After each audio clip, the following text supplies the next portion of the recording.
In today's lecture, we are going to read another sonnet of Shakespeare titled Not Marble Nor Gilded Monuments. Shakespeare was a great poet, writer of the Elizabethan time. He was born in the 16th century. He wrote many books. He wrote many tragedies. The famous tragedies are Macbeth, Othello, King Lear. He also wrote many comedies, Midsummer Night's Dream, and historical plays. He wrote 154 sonnets. There are different types of sonnets. The Miltonic sonnet, the Shakespearean sonnet.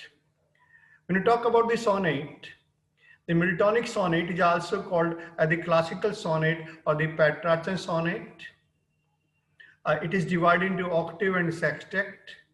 Octave is a stanza of 8 lines, and whereas a sextet is a stanza of 6 lines. The poet develops his mood in the first 8 lines and jumps to the conclusion in the sextet part. In the same manner, we come to the Shakespearean sonnet. In the Shakespearean sonnet, the poet develops his idea in the first 3 quatrains and jumps to the conclusion in the couplet. That is the way of writing sonnets. Sonnet is a poem of 40 lines. The theme of the sonnets are mortality, immortality, friendship, and love. And in this poem, we will talk about the statues of marble, gilded monuments, and at the same time, I would like to say about the place where Shakespeare was born. He was born in Stratford, Avon, and here is the beauty of the river. Shakespeare was fascinated by this beauty of the river. We can say the Mother Earth opened her breast to play on, and in that manner Shakespeare was fascinated by the another picture of the beauty of the nature. See in what manner Shakespeare is fascinated by the call of the nature, by the beauty of the nature. Now I come to the poem. The poem is very interesting. Again, the poem is addressed to his friend, and the theme of the poem is mortality, immortality, and say not marble nor gilded monuments. First, I would read this poem. What does the poet want to say in this poem? Not marble nor the gilded monuments. Gilded means shining. Monuments of princes shall outlive this powerful poem, this powerful rhyme. But you shall shine more bright in these contents than unswept stones be smeared with the slightest time. On wasteful war shall statues are overturned, broils root out the work of masonry, nor Mars is sword, nor war's quick fire shall burn this living record of your memory. Against death and all oblivion enmity shall you praise forth. Your praise shall still find room, even in the eyes of all posterity, that wears this world out to the ending doom. So, till the judgment that yourself arise, you live in this and dwell in lovers' eyes. Before the explanation of the poem, I like to see the pictures of the monuments. See, it is a type of gilded monuments. It is shining monument. It is the Taj Mahal of India. See in what manner the poet is talking about the monuments of the marble. Statues and marbles, statues and monuments are made of marble in the memory of the dead princes and kings. Now see, here's another monument. It is also built in the memory of some person. Now it is the statue of some warrior. The poet is talking about the gilded statues, and the poet is talking about in what manner the statues are overturned. That is the pictorial representation of the poem. Now see, the small work of masonry are also deserted by the broils, by the small struggles of the family. And now see, it is an example of the powerful rhyme. Powerful rhyme that it is immortal saying, work for a cause, not for applause, live life to express, not to impress. And see, here the poet is talking about the sword of Mars. It is said the sword of Mars was very powerful. It was able to finish the people in a single minute, in a single seconds. See in what manner the sword is being used to finish the two persons together. And the poet is talking about the doomsday. Now, it is the clock of the doomsday. It is said that on this day, all the living persons die away. The God himself comes on this earth and the dead persons become alive. And the God rewards and punishes these people according to their deeds in their lifetime. See in what manner it is the pictorial presentation of the poem. Now I again come back to the poem and I will try to explain the lines of this poem. Again I read, not marble, not unless the statues made of marble, nor the gilded monuments of princes. The gilded monuments are erected in the memory of the dead princes and kings. It is type of presentation of memory that on the basis of these statues and monuments, we are able to recall the deeds of these persons. It is said these statues and monuments carry the memory of the dead persons. But in the very beginning, the poet declares that the art of poetry is immortal. It is a powerful rhyme.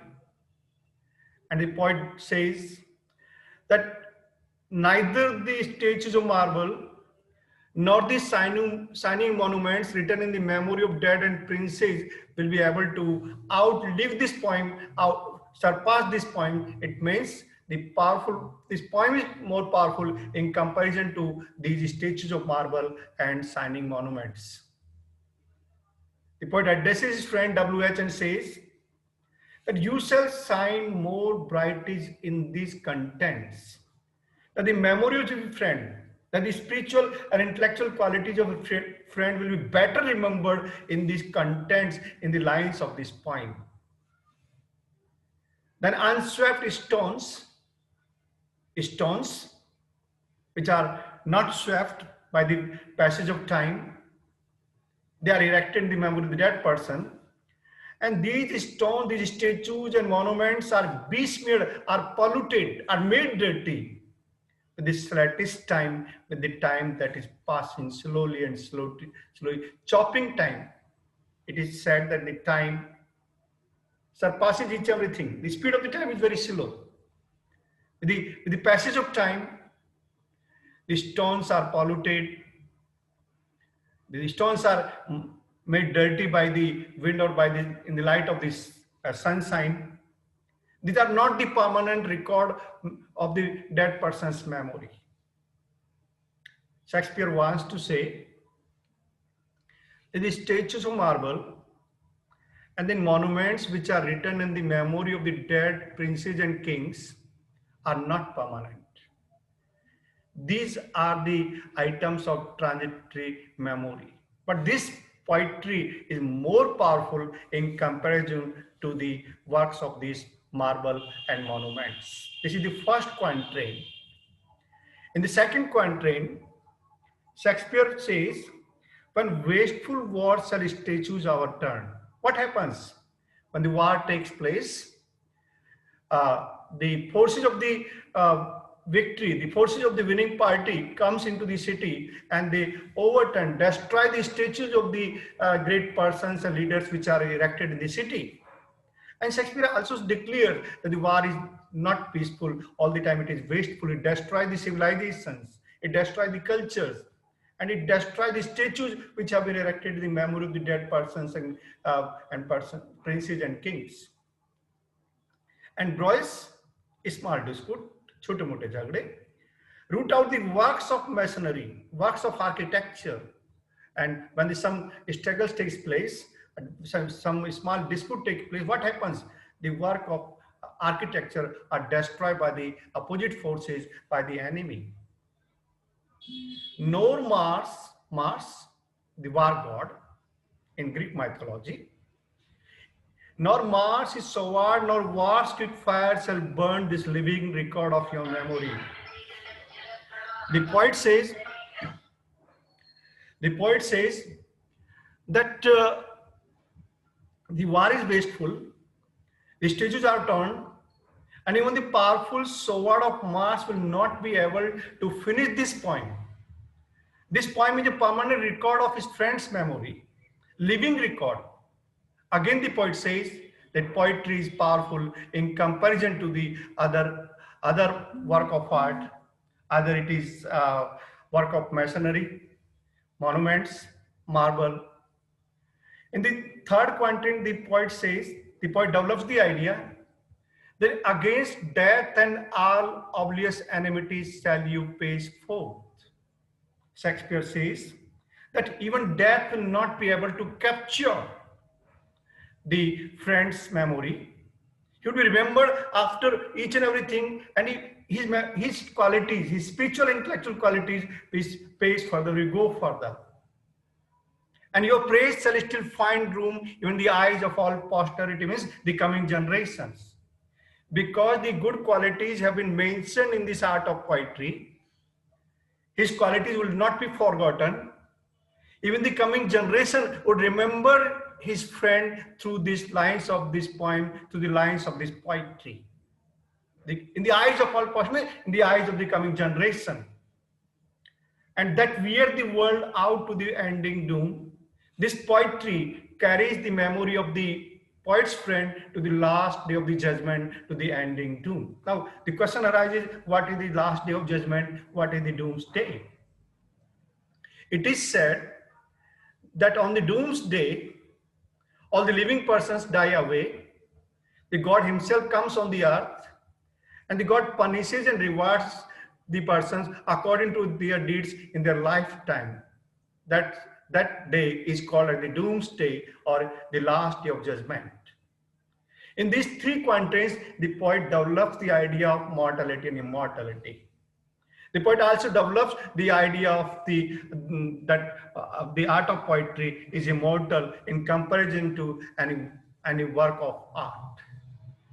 And finally, the poet declares, so till the judgment that yourself arise, that on the doomsday, on the last day of judgment, the poet's friend would come out from the grave. He would himself come out of on this day, and he would himself come to know that he is remembered by the people who love him. You live in this, that the record of his friend's memory is in this poem, because his qualities are mentioned, are recorded in this poem. That's why you live in this. His friend's memory, qualities, intellectual or spiritual, are alive in this poem. Dwell in lover's eyes means he is remembered by the people who love him. So in this manner, the poet is talking about the mortality and immortality. The poet is talking about the statues of marble. The poet is talking about the shining monuments, which are written in the memory of the dead princes and kings. He said that the poem is powerful. The art of poetry is powerful in comparison to any other art. He said these work of architecture are besmeared, are polluted, are made dirty by the slightest time, by the dirty time. He also wants to say that even in the small disputes, what happens? The statues of the great leaders are overthrown by the forces of the enemy. And the work of architecture are also destroyed by the enemy. But the poet declares that even the powerful sword of Mars will not be able to finish this poem, to finish this living record of his memory. It is a permanent record of his friend's memory. The memory of his friend would go against death. Okay, death takes away the physical body, but he is made immortal, and he would remain continued in the eyes of the lovers. And the coming generation would remember that there was a poet's friend, and the poet said that he lived in the contents of this poem. In that manner, the poet declares the good qualities of friend. He makes his friend immortal through this poem, through this poetry. Now, I see that you see there are some pictures, images, which describe the beauty of the monument. See, it is a Taj Mahal. It is a beautiful work of architecture, but the passage of time, it is destroyed. It is no more. In the same manner, it is another work of art. With this passage time, it is besmeared, it made dirty, it is not permanent. Now the poet says that it is a statue of a great warrior. Even the statue of marble. The statue of marble are made in the memory of the dead princes, king. But with the passage of time, they are destroyed, they are forgotten, they are not remembered. Now, what happens when the enemy forces enter the city? They take the control of the city. The statue of the great leaders are pulled down, are overturned. It happens. These statues are also not permanent record of memory. Now, work of masonry is also destroyed. It is also not permanent. And what is permanent? The powerful rhyme, the words of the poem are permanent. Work for a cause, not for applause. Live life to be expressed, not to impress. See in what manner the poet is talking about the immortality of the poetry. He is also talking about the sword of Mars, that it is powerful to finish the people, but this sword is also not able to finish the work of art, the work of poetry. The work of poetry is immortal. Now here is the doomsday clock. In this manner, the poet declares the immortality of the verses, the immortality of the poetry, and through this work, through the work of poetry, the poet makes his friend immortal. Thanks.